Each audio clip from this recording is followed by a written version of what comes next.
नमस्कार। इन खबर में आपका स्वागत है। मध्य प्रदेश के पूर्व मुख्यमंत्री शिवराज सिंह चौहान को दिल्ली से बुलावा मिला और वो आने के लिए भी तैयार हो गए। इसकी पुष्टि खुद उन्होंने ही की है। सुनिए जरा उनको। कहा है मैं उनसे मिलने जाऊंगा। आज शाम को उनको आना था, लेकिन किसी वजह से आज का प्रोग्राम मुलतवी हो गया है। संभवतः वो कल आएंगे। पार्टी अध्यक्ष जेपी नड्डा ने उन्हें बुलाया है। सवाल ये है कि जो शिवराज सिंह चौहान अभी चंद रोज पहले तक ये कह रहे थे कि वो दिल्ली नहीं जाएंगे और मांगने से बेहतर है मर जाना, आखिरकार वो कैसे दिल्ली आने को तैयार हुए? पहली बात। दूसरी बात कि पार्टी के पास उनके लिए क्या है प्लान? क्योंकि एक कार्यक्रम में गए थे पार्टी अध्यक्ष जेपी नड्डा, वहाँ पे सवाल पूछा गया था शिवराज चौहान, वसुंधरा राजे और रमन सिंह को लेकर के, जिसमें उन्होंने ये कहा था कि ये तीनों पार्टी के अनुभवी नेता हैं और पार्टी इनका इस्तेमाल करेगी, बेहतर ढंग से इस्तेमाल करेगी। अब पहला सवाल कि शिवराज सिंह चौहान कैसे आने को तैयार हो? दरअसल नेताओं के पास हर सवाल का जवाब होता है। शिवराज सिंह चौहान से भी ये सवाल पूछा गया था। उन्होंने कहा कि कंटेक्स्ट एकदम अलग था। सवाल पूछा गया था कि सब लोग दिल्ली की तरफ भाग रहे हैं, आप दिल्ली नहीं जाएंगे। इस पर उन्होंने ये जवाब दिया था कि वो दिल्ली नहीं जाएंगे, यहीं मध्य प्रदेश में रह करके लोगों से मिलेंगे जुलेंगे, मांगने से बेहतर है मर जाना। आज तक अपने लिए कुछ मांगा नहीं। अब जेपी नड्डा के बुलावे के बाद वो कह रहे हैं कि मैं जाऊंगा क्योंकि पार्टी अध्यक्ष ने बुलाया है। तो इस सवाल का जवाब तो मिल गया कि वो दिल्ली आएंगे, पार्टी अध्यक्ष जेपी नड्डा से मिलेंगे। सवाल दूसरा कि आखिरकार पार्टी ने उनके लिए क्या सोच के रखा है? दो ऑप्शन है।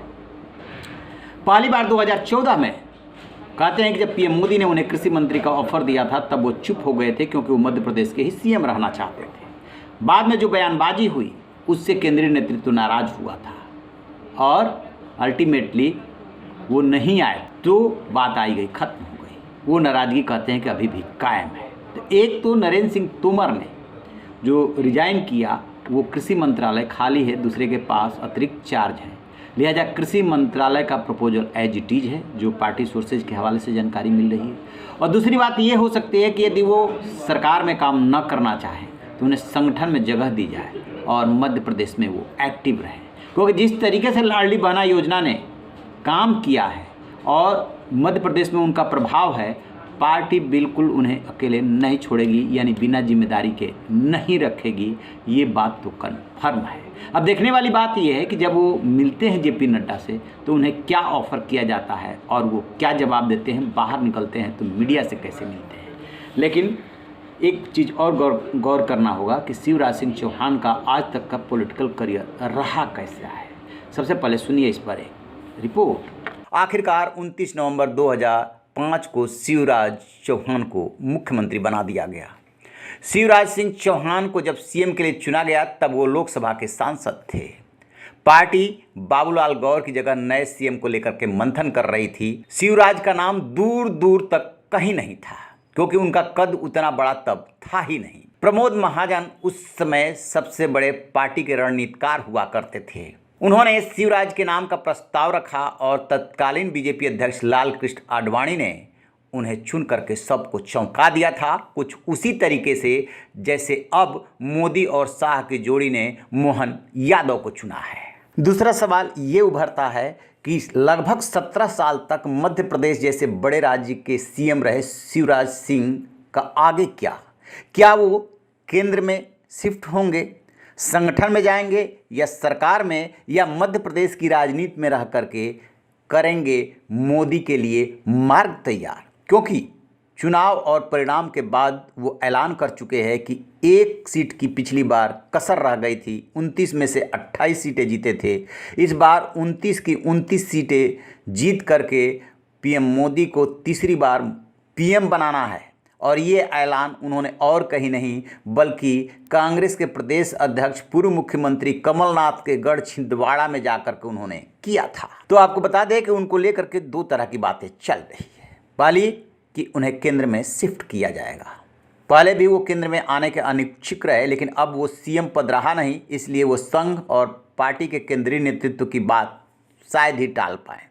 दूसरी प्लानिंग ये चल रही है कि चूंकि लोकसभा का चुनाव नज़दीक है, उनको खासा अनुभव है, भाई और मामा के रूप में उनकी ख्याति है, उनका प्रभाव है, इस चुनाव में जिस तरीके से महिलाओं ने सपोर्ट किया है उसमें और जीत में मामा का बहुत बड़ा योगदान माना जा रहा है। मोदी का चेहरा सामने था, लेकिन मामा की लाडली बहना योजना ने काम किया है और इस बात को आरएसएस भी स्वीकारता है। इसलिए मध्य प्रदेश की राजनीति में फिलहाल उनका इस्तेमाल किया जा सकता है। शिवराज सिंह चौहान के यदि करियर की बात करें तो 1972 में मात्र 13 साल की उम्र में राष्ट्रीय स्वयंसेवक संघ से जुड़ गए थे। फिर एबीवीपी में गए, इमरजेंसी के दौरान वो जेल भी गए और उनकी राजनीति लगभग 50 साल की हो गई है।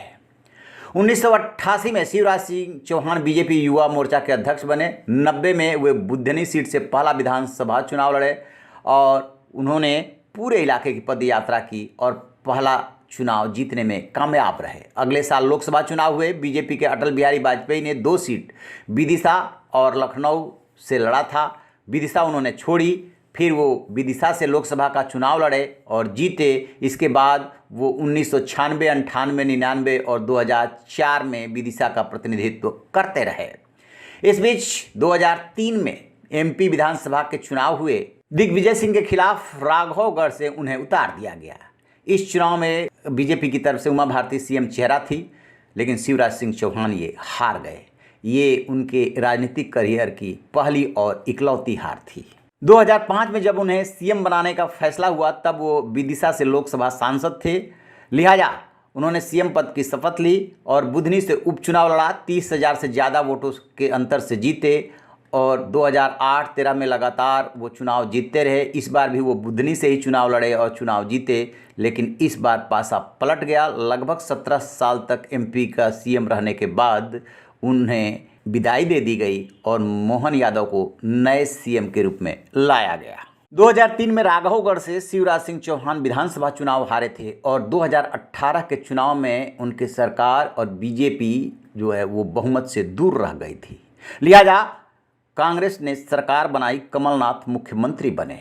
तब वो हाथ मलते रह गए थे, लेकिन लगभग 1.25 साल में ही खेल हो गया था। ज्योतिरादित्य सिंधिया बगावत करके बीजेपी में आ गए, 22 विधायकों के साथ आए और एक बार फिर से शिवराज सिंह चौहान मुख्यमंत्री बन गए थे। लास्ट तक वो मुख्यमंत्री रहे। 2023 में चुनाव हुआ, बीजेपी बम्पर वोटों से जीती और उन्होंने सम्मानजनक विदाई ली। ये है शिवराज सिंह चौहान का पॉलिटिकल करियर। दरअसल मुख्यमंत्री पद उन्हें बिन मांगे ही मिल गया था, इसीलिए वो कह रहे हैं कि आज तक तो हमने मांगा ही नहीं। अब मिलते हैं तो ऑफर पर क्या डिस्कशन होता है, उनका क्या जवाब होता है, इस पर हमारी नज़र रहेगी। रहिए बेखबर, देखते रहिए इन खबर। Thank you.